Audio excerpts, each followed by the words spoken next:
हे कहू कतबा बाराती समझ जिएला खाली मेले एला की फीमेलो लेला खाली मेले एला की फीमेलो लेला। यानी एक बार ताली बजा दियो सब गोटे। कहू कतबा बाराती समझ जिएला कहू कतबा बाराती समझ जिएला खाली मेले एला की फीमेलो लेला खाली मेले एला की फीमेलो लेला।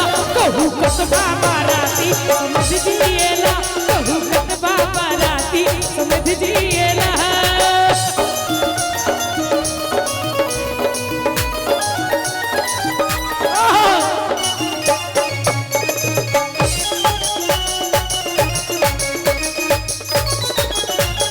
बरके रे मौसा बड़ी मौगिया बरके रे मौसा बड़ी मौगिया देखबा में गोर खुदा मोनक छटकाला कि बरके रे मौसा एमे छथिन मौसा जी दुल्हा के मौसा जी मौसी छथिन। अच्छा कि बरके रे मौसा बड़ी मौगिया मौसा के छोड़ दे कि बरकेर मामा के गजबे कहानी मारैल छूटै छन रोजे जनानी।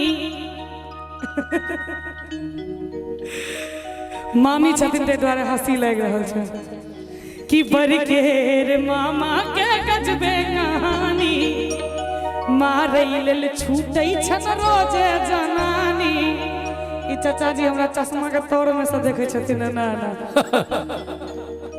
कनी एक बार तालियों बजा दियो। ओहो वह छथिन जे हम छी। मामी के छोड़ी अपन नाक कटेला आहे मामी के छोड़ी अपन नाक कटेला।